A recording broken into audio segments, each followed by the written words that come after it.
untuk mendirikan sholat dan bersabarlah terhadapnya.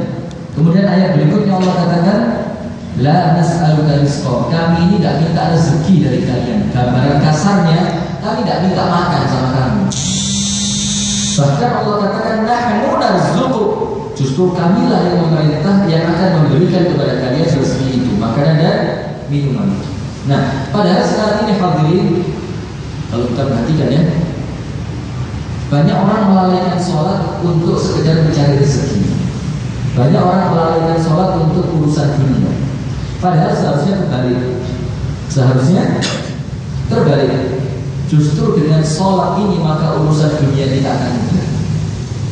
Maka memang terbalik zaman kita ini. Zaman terbolak-balik sekarang ini. Orang baik dibilang soalim, orang yang tidak baik dibilang wajar.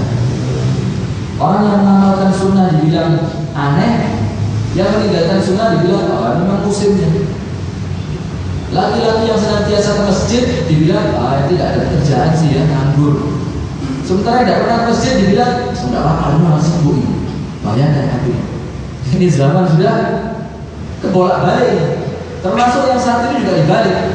Justru seharusnya sholatnya diutamakan maka rezekinya akan datang. Tapi sekarang dibalik. Gara-gara cari rezeki yang belum datang dia tinggalkan sholat. Pada balik. Kembali apa enggak ya? Kalau menurut saya ya, menurut aku bagaimana? Bagaimana? Jangan senyum saja. Balik apa enggak ini? Kebalik. Nah sekarang kita cek besok sholat dulu yang sini ya. Nambah apa enggak jamaah sholat?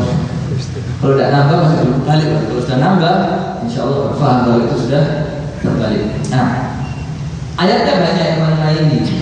Wa ma khalaqul jinna wal insa illa liya'budun ma uridu minhum min rizq wa ma uridu minhum an yut'imun innallaha huwar razzaq dzul quwwati matin. Aku ciptakan manusia, aku ciptakan jin tidak ada sesuatu untuk supaya mereka ibadah. Kemudian Allah bilang, aku tidak minta makan. Justru kami yang kasih makan kepada kalian. Kemudian Allah bilang, dialah Allah Ar-Razzaq yang maha memberi rezeki, dzul quwwati matin yang memiliki kemampuan, kekuatan yang tangguh. Maksudnya apa ayat ini? Kenapa ditutup dengan Allah mensifati dirinya dengan Allah itu punya kekuatan yang amat sangat tangguh? Maksudnya apa ayat ini? Ini ayat bicara mengenai ibadah, ayat bicara mengenai rezeki, kemudian ditutup oleh Allah dengan mensifati dirinya sebagai maha kuasa, maha tangguh, maha memiliki kekuatan. Kenapa begitu? Maksudnya Allah, kalau memang itu punya inti, anak punya kekuatan, tidak akan pindah ke tangan orang lain. Hatta orang lain maksa, tidak mungkin bisa. Wala yanfa'u dzal jaddi mithal jaddu. Tidak ada orang punya kekuatan karena kekuatan itu semuanya datangnya dari Allah. Maksudnya kalau memang ini punya kamu, Allah ini kekuatannya sempurna, tidak usah khawatir, pasti datang ke kamu, pasti datang ke kamu. Dan ayat yang mau saya tekankan di sini adalah ayat mengenai Nabi Ibrahim alaihissalam. Tahu Nabi Ibrahim ya? Nabi Ibrahim disuruh Allah Subhanahu wa taala untuk meninggalkan istrinya. Istri siapa yang tinggal ini? Siapa? Hajar. Banyak sekali riwayat kenapa namanya Hajar ini banyak. Salah satunya karena Hajar itu ditinggal ini. Maka nama istrinya ini menjadi Hajar gara-gara dia oleh Nabi Ibrahim ditinggal. Banyak sekali riwayatnya, cuma salah satunya itu dari mungkin yang paling dekat. Ketika Nabiullah Ibrahim alaihissalam meninggalkan istri dan anaknya, siapa anaknya itu? Ismail. Ada yang mengatakan Ishak, tapi yang benar adalah Ismail. Allah Taala alaihissalam ditinggal. Bayangkan ya, itu bisa pikirkan kan? Sehingga mohon maaf saya harus ngomong di masjid ini, tapi saya rasa mudah-mudahan tidak tersinggung ya. Makanya kalau kita lihat teman-teman jamaah tabligh, tidak usah keterlaluan. Sudah ada contoh sebelumnya. Nabi Ibrahim meninggalkan istrinya di suatu lembah, tidak ada apa-apa, tidak ada makanan, tidak ada air, kering segala macam, dan dia tinggalkan itu. Walaupun konteksnya tentu berbeda ya, cuma minimal biar kita tidak terlalu meremehkan mereka. Terus alhamdulillah mereka masih keluar dakwah. Kita kapan dakwah? Ayo, kapan nanti dakwah? Pernah ninggalan istri itu dakwah? Itu kalau dia jamaah jamaah kompor apa nih? Alhamdulillah masih mereka mau dakwah. Kita kami di sini adalah jangan sampai meremehkan. Sama-sama kita ini. Kami pun sama. Kan tidak diundang, tidak datang di sini. Mereka cuma takbir alhamdulillah, tidak pakai diundang teko. Tapi jangan salah pikir, nanti kira saya Ustaz Rizky tidak cepat hati bisa. Lah. Kalau kita jangan sampai meremehkan orang lain. Nabi Ibrahim mengatakan apa? Ketika Nabi Ibrahim meninggalkan anak dan istrinya di suatu lembah, tandus, tidak ada air, tidak ada pohon, tidak ada apa-apa. Istrinya pertama protes. Cuma karena ini perintah Allah, maka diikhlaskan seperti itu, jadi perintah Allah. Nabi Ibrahim mengatakan, Rabbana inni askantu min dzurriyyati biwadin ghairi dzi zar'in.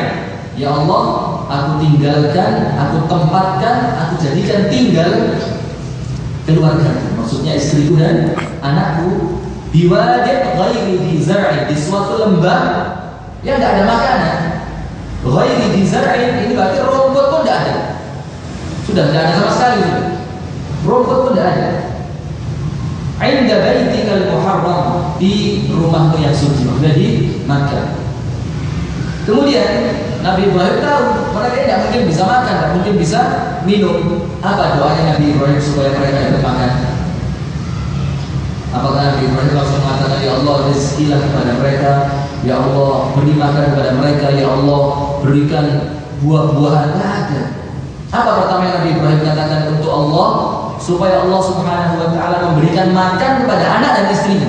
Ini untuk kita semua sama. Nabi Ibrahim mengatakan, Rabbana liyuqimus shalah. Ya Allah, jadikan mereka orang-orang yang mendirikan salat. Ini dulu, karena Nabi Ibrahim tahu salat ini narik rezeki. Maka dia tidak bingung makan dulu, minum dulu, buah-buahan dulu, fulus dulu, tidak. Rabbana liyuqimus shalah. Ya Allah, jadikan mereka orang-orang yang mendirikan salat. Faj'al af'idatan minan nasi tahwi ilaihim. Kemudian ya Allah, jadikan manusia ini hati-hati mereka itu condong kepada anak dan istri. Maksudnya bakal datang ke Makkah. Warzuqhum, baru yang ketiga, berilah rezeki kepada mereka minadz tsamarati la'allahum yashkurun. Berikan rezeki kepada mereka buah-buahan supaya mereka menjadi orang-orang yang bersyukur. Ini Nabi Ibrahim alaihissalam. Yang pertama kali dilakukan ketika meninggalkan anak dan istrinya. Maka kalau kita mau meninggal anak istri, wasiatnya jangan kepanjangan. Nanti kalau saya mati rumah buat sebulan ya. Nanti kalau saya begini ini toko tolong dikasihkan sebulan, ini buku-buku di rumah ini diwakafkan di Masjid At-Taqwa. Nanti ketahuan. Kalau kita mau pergi, istriku, anakku jangan lupa sholat. Selesai. Yang lainnya ngikut sudah. Yang lainnya beres. Yang lainnya kan beres. Tapi kita ketahuan. Kakek wasiat sampai sholatnya lupa. Atau kalaupun ingat wasiat paling terakhir, dia boleh azan dan sembahyang. Tapi yang terakhir, yang pertama kali ke toko juga tutup ya. Tapi itu buka. Jam 4 sore baru boleh tutup. Lah itu kata kok baru yang ini nomor HP. Bayangkan. Mau pergi itu ribut tokonya. Tidak ribut sholat anak dan istrinya. Padahal toko itu nomor sekian sudah. Sholat dulu, toko buka diri nanti. Wah ini kasarnya begini ya. Sholat itu bagus, tokonya buka sendiri. Maka kita ceritakan pada pertemuan yang sebelumnya, bagaimana mengenai seorang laki-laki disebutkan oleh Ibnu Qudamah dalam kitab At-Tawwabin, yang itu tinggal dalam sebuah pulau, tidak punya siapa-siapa dan tidak pernah lapar. Padahal di sebelah berhala. Kemudian setelah dia masuk Islam, sama teman-temannya dikasih uang, dia bilang, wah kalian ini lucu. Saya ini bertahun-tahun menyembah berhala, tidak pernah lapar. Lah masa sekarang saya sudah menyembah Allah kemudian saya akan lapar? Itu tidak mungkin gitu. Ini keyakinan yang sangat bagus. Sehingga Syekh Khalid Ar-Rasyid hafizahullah ta'ala mengatakan salah seorang salihin pernah ditanya oleh salah seorang muridnya, ya Syekh, irtafa'atil as'ar. Wahai Syekh, ini harga-harga makanan ini sudah mulai tinggi. Kami khawatir tidak bisa beli. Kemudian Syekhnya bilang apa? Wallahi la ubali, demi Allah saya tidak peduli saya. Tidak pikir, sama sekali tidak pikir. Padahal harga itu mulai naik, ini baru BBM yang naik. Itu sudah berita bunuh diri ini di mana-mana sudah. Bunuh diri, ibu bunuh anak, macam-macam lah beritanya. Ini Syekhnya bilang apa? Wallahi ma ubali. Demi Allah saya tidak peduli. Terserah harta harganya berapa tidak peduli. Bahkan dia mengatakan, walau habbat asy-sya'ir bidinar, satu biji gandum, kalau bahasa kita satu biji padi, satu biji beras, itu kalau dengan harga 4 juta, bidinar, satu dinar, itu dinar berapa? 2 atau 4 juta satu dinar. Untuk kita sendiri nanti ya. Oh, satu dinar itu satu keping uang emas.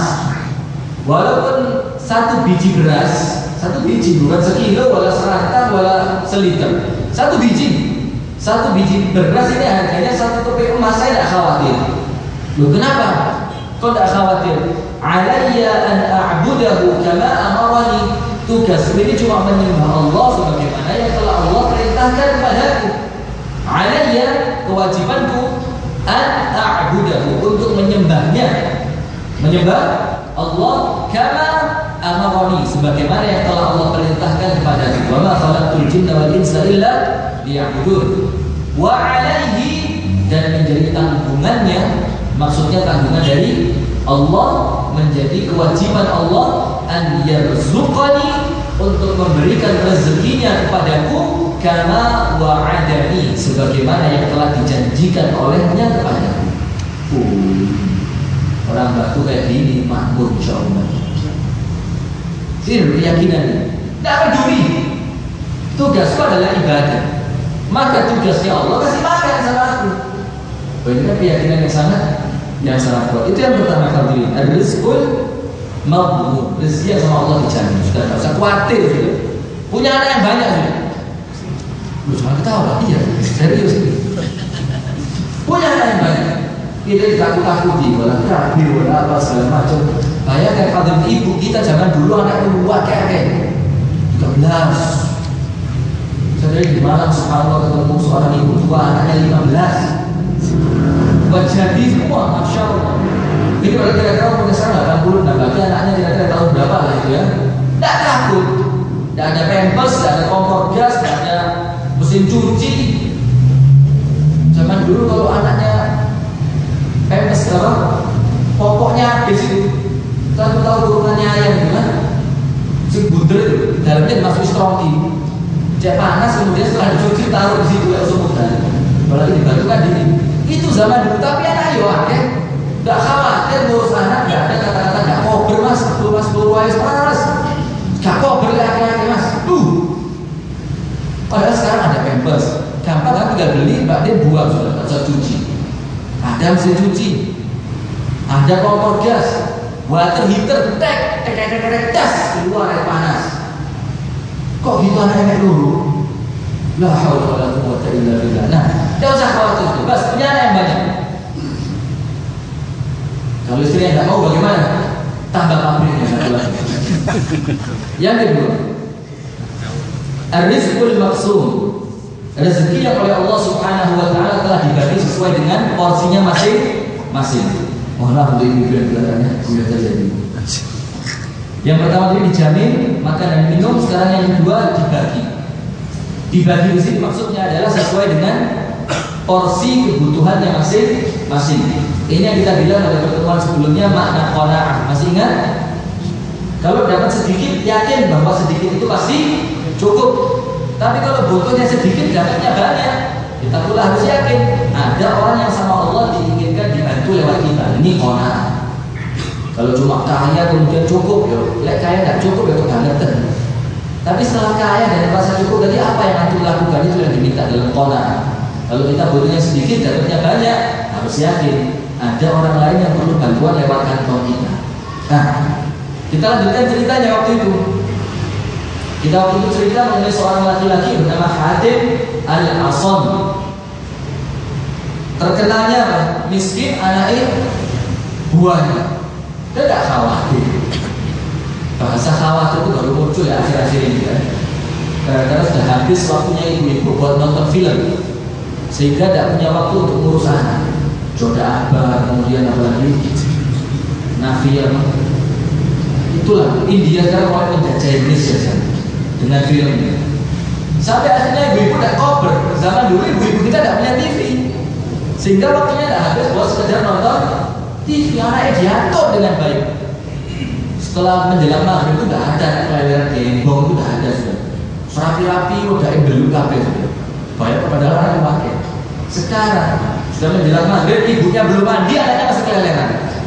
Ya, kenapa kok belum mandi? Boleh sih, seru-seru nih. Seru-serunya apa? Film India ya. Allah dari kami. Dan tidak tolong sama Allah supaya dilindungi dari yang seperti itu. Hatim al-Asam miskin, anaknya buah. Dan subhanallah tidak ada ceritanya kelaparan, tidak ada cerita apa. Kemudian dia ini seorang alim dan ahli ibadah. Ini benar, alim itu harus ahli ibadah. Ya, alim itu ada kuat ibadah. Ini miring sedikit, ini kurang-kurang seimbang. Karena alim itu konsekuensinya adalah ibadah. Nah, setiap tahun punya keinginan menunaikan ibadah haji. Dan subhanallah pada tahun yang terakhir terjadinya cerita ini, keinginan itu seakan-akan tidak bisa dibendung lagi. Terus benar-benar harus berangkat. Akhirnya beberapa hari murung. Kemudian anak perempuannya lihat umur 9 tahun. Anak perempuannya bilang, bapakku tidak biasanya kamu ini murung. Nah, ini yang pertama, akhlak seorang anak kepada bapaknya. Kalau kelihatan bapaknya murung, langsung ditanya, dihibur. Bukan malah tinggal pergi. Kemudian anaknya tanya, kenapa ya bapaknya cerita ini kepingin haji begini. Anaknya bilang, terus berangkat terus. Budal. Bapaknya bilang budal sih budal. Fulusnya mana? Kata anaknya, ya Pak, masa sampai juga Pak? Dulu Bapak ini pernah cerita sama saya bahwa orang yang datang menghadap kepada Allah tidak mungkin sia-sia. Tidak mungkin sama Allah itu kemudian diterlantarkan. Belum ada ceritanya. Bapaknya kemudian semakin yakin, wis semangat berangkat. Bapaknya bilang, insya Allah berangkat. Berkat dukungan kamu. Tapi ada kendala satu. Apa kendalanya?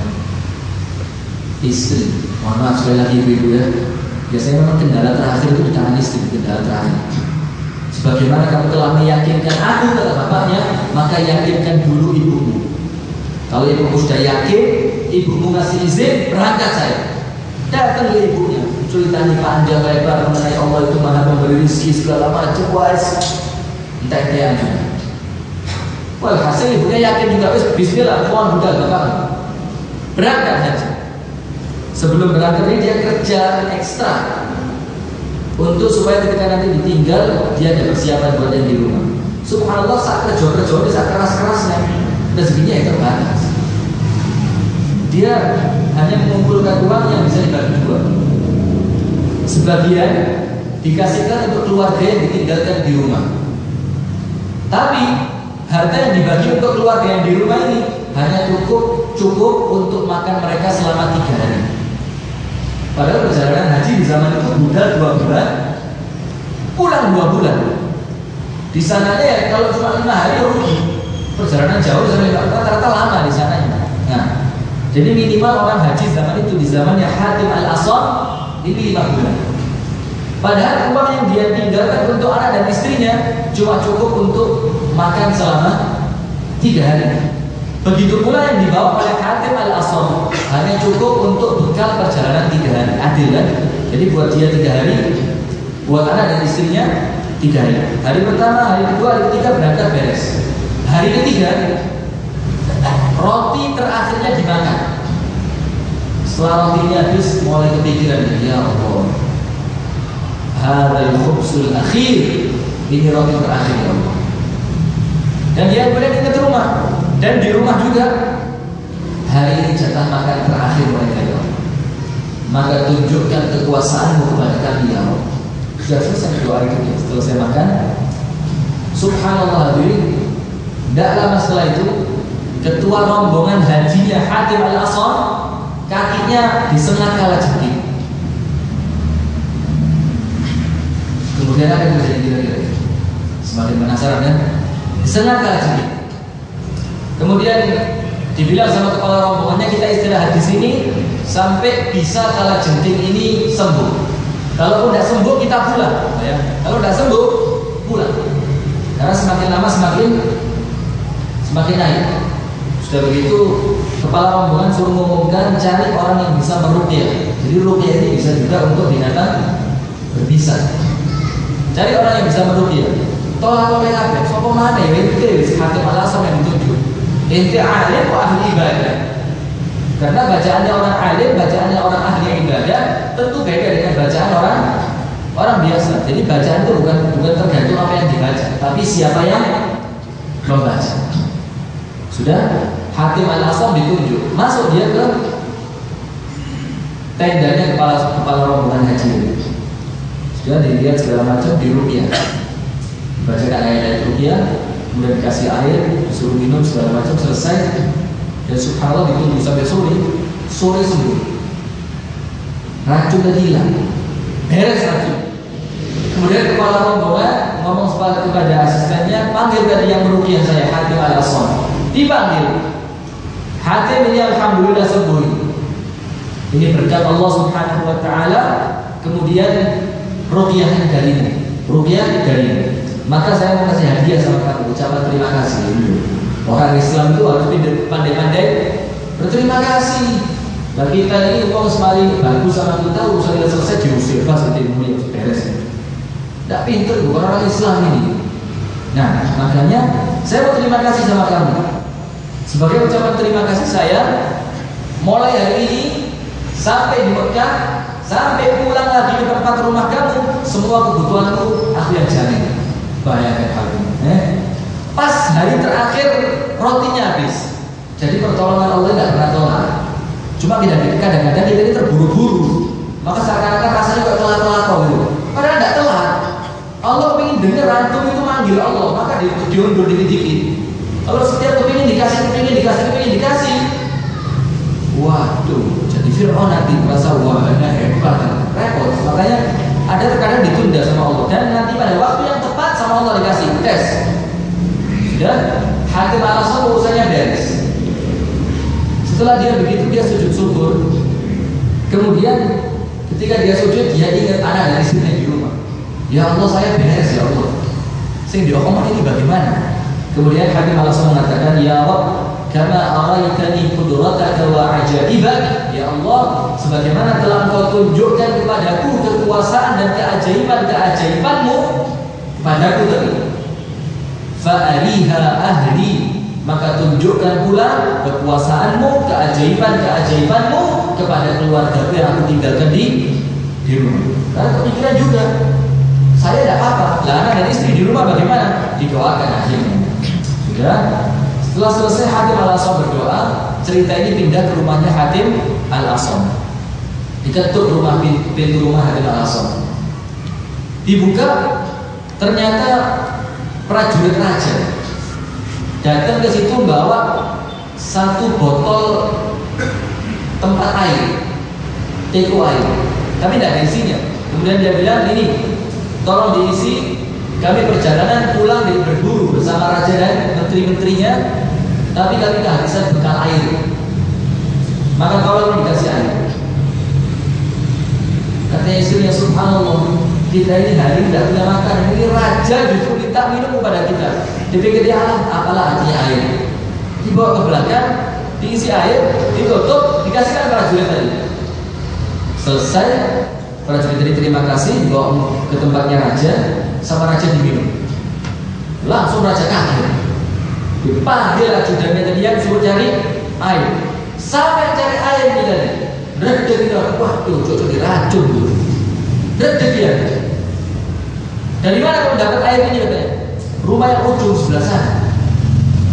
Rumah itu milik Hatim Al-Asam.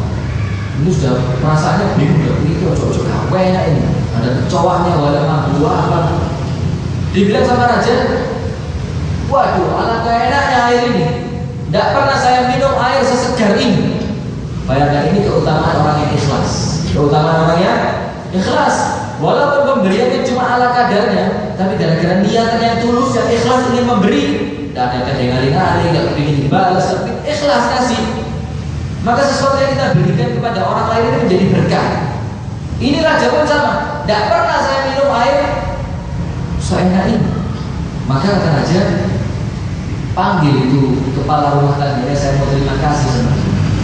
Dan pesan dicari, ternyata ketahuan bahwa tuan rumahnya sedang menunaikan haji. Bilang sama raja, tidak ada tuan rumahnya haji.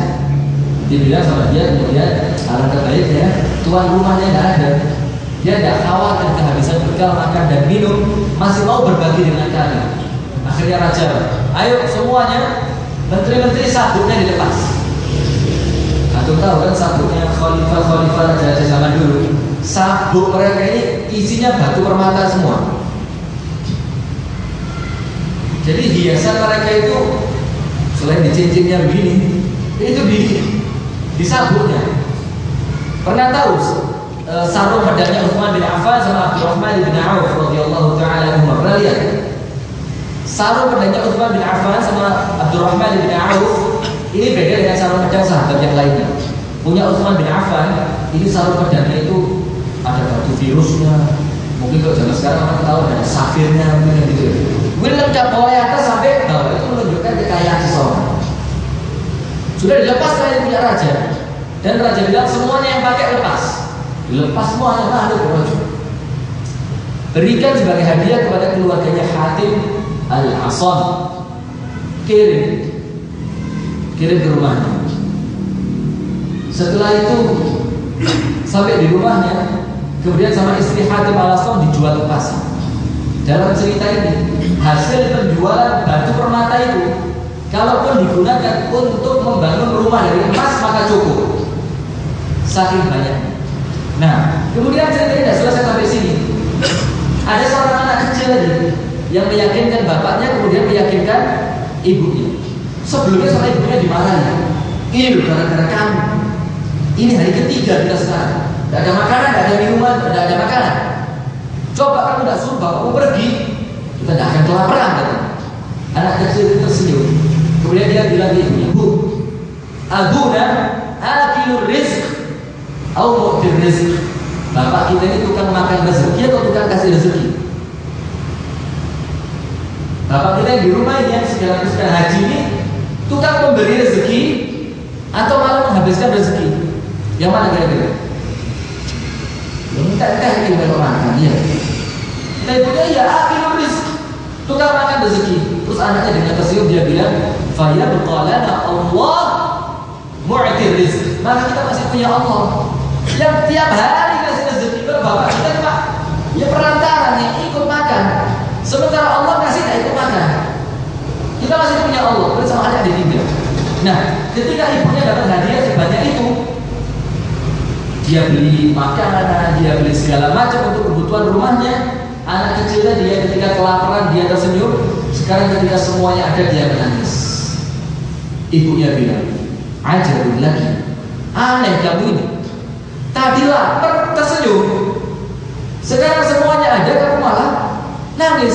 Anaknya bilang, ya ma, wahai ibu, ini kita dapat sebanyak ini gara-gara manusia kasihan sama kita. Coba sekiranya Allah yang kasihan sama kita, bagaimana nasib kita kira-kira? Bayangin ngomong anak kecil umur 9 tahun. Bagaimana kalau ini menunjukkan kita itu harus punya keyakinan rezeki sama Allah dibagi-bagi sudah. Bagian saya tidak mungkin ke antum, bagian antum tidak mungkin ke saya. Bagiannya ibu-ibu tidak mungkin ke rumahnya tetangga. Bagiannya tetangga tidak mungkin masuk ke rumahnya ibu-ibu. Tidak usah khawatir. Ini adalah rezeki rizqul maksum sama Allah dibagi sesuai dengan porsi kebutuhannya masing-masing. Nah, maka dari ini hadirin,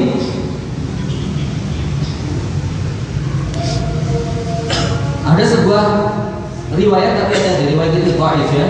Riwayat ini dhaif. Disebutkan rizqul maksum mafrughun min. Rezeki yang sama Allah dibagi, mafrugh itu tulisannya beres sudah. Sudah dibagi, tidak bisa dirubah-rubah lagi. Laisa taqwa muttaqin bizaidihi. Tidaklah ketakwaan orang yang bertakwa bisa menambahkan jatah rezekinya. Tidak. Orang yang takwa tidak akan nambahin jatah rezekinya. Ya sudah saat itu dapatnya. Tapi Allah tahu ini bakal takwa, maka tentu dikasih banyak. Allah tahu. Cuma maksudnya di sini, apapun yang kita lakukan tidak akan nambah, tidak akan menambahkan jatah rezeki kita. Wala fujura fajirin binaqisih. Dan tidaklah kefajiran, kemaksiatan orang yang berbuat maksiat mengurangi rezekinya. Tidak ada. Oh doain, jatahnya segitu ya tetap. Tapi ada di hadis ini dhaif, kita bacakan di sini sekedar untuk penguat saja. Nah, Rizqul maksum, rezeki yang sama Allah dibagi sesuai porsinya masing-masing. Ini kita harus di sini menata hati untuk tidak boleh ada namanya iri dengki.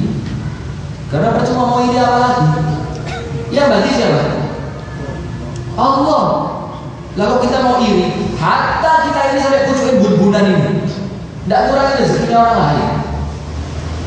Kita ikhlas pun, kita yang enak. Kalau kita semakin iri, semakin sorrow di sini. Aduh, tambah ngenes, tambah hari, tambah ngenes, tambah hari, tambah ngenes. Sementara orang yang ditakdirkan sama Allah kaya, tidak mungkin gara-gara antum iri kemudian dia jadi miskin. Belum ada ceritanya seperti ini. Ente sendiri yang sorrow kalau iri-iri. Sudah ikhlaskan, semuanya aturannya Allah. Mohon maaf kalau kita bisa boleh bicara agak sedikit lancang, bagaikan hidup catur sudah. Diatur semua sama Allah. Ini poin sebelah sini, ini udah harus sini. Itu aturannya Allah. Terserah Allah mau dijalankan kemana. Antum tahu ada poinnya catur bisa jalan sendiri? Ada di batu atau kudanya catur melaku di loncat-loncat. Oh anak harus loncat. Harus ada yang menjalankan. Dan kita ini yang menjalankan, yang mengatur, kreatornya segala macamnya adalah Allah. Maka disebati Alhamdulillahi Rabbil Alamin. Kita memuji Allah karena Allah itu Rabbul Alamin. Rabb itu apa? Yang maha segalanya, yang mengatur, yang melaksanakan, yang mematikan, yang menghidupkan, yang memberi rezeki. Maka kita yakin ketika Allah itu mengatur segalanya, kita memuji Allah atas segala apapun yang Allah aturkan untuk kita. Alhamdulillah Rabbil Alamin. Sehingga diawali, diajari kita ini. Tiap sholat diajari.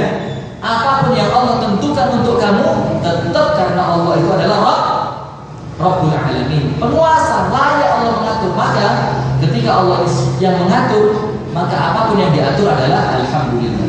Alhamdulillahi ala kulli hal. Ucapan kita mau kaya Alhamdulillah, miskin pun juga Alhamdulillah. Maka disebutkan dalam sebuah ayat Al-Quran surat Asy-Syura, walau basatallahu rizqa li'ibadihi labaghaw fil ardi walakin yunazzilu biqadarin ma yasha. Sekiranya semua penduduk dunia ini sama Allah dijadikan kaya, waduh repot, aturan dunia rusak. Tidak ada yang mau kerja, semuanya mau beli tok. Tidak ada yang mau nanam padi, semuanya mau makan nasi. Bagaimana bisa? Sehingga Allah katakan kalau semuanya menjadikan kaya, rusak aturan bumi ini. Akan tetapi Allah katakan, akulah yang menentukan, menurunkan, membagi rezeki itu sesuai dengan kadar porsinya masing-masing. Maka di sini perlu menata hati untuk senantiasa ikhlas, senantiasa ridho, tidak pernah kemudian marah karena jatah kita sedikit, atau tidak pernah merasa sombong karena jatah kita menjadi banyak. Ini ar-rizqul maqsum. Suatu ketika ada seorang anak muda, anak muda ini datang kepada Syekh Al-Mutawalli Asy-Sya'rawi rahimahullah ta'ala, ahli tafsir dari Al-Azhar As-Silsilah. Ini orang Masya Allah, alim dan ahli ibadah. Beliau meninggal dan dia tahu kalau mau meninggal. Wallahu a'lam bagaimana ceritanya ini, cuma begitulah adanya. Ada seorang laki-laki masih muda kerja di bank. Kemudian tanya sama Syekh tadi, Syekh ini apa yang hukum kerja di bank? Syekhnya bilang apa? Tidak usah anda jawab, itu udah tahu. Tidak usah dijawab, itu sudah tahu. Iya saya tahu, cuma masalahnya bagaimana anak dan istri saya. Kalau saya tinggalkan bank ini, anak sama istri saya makan apa? Syekh tadi bilang, wa man yattaqillah yaj'al lahu makhraja wa yarzuqhu min haitsu la yahtasib. Jalan keluar buat orang yang takwa. Takwa itu apa? Meninggalkan larangannya Allah. Ini larangan, tinggalkan sudah. Kasih sama Allah yang lain. Dan Allah akan kasih rezeki dari arah yang tidak disangka dan duga. Pemuda ini ngomong lagi itu, karena keluarga sekarang mungkin baru dapat kerjaan beberapa bulan kemudian.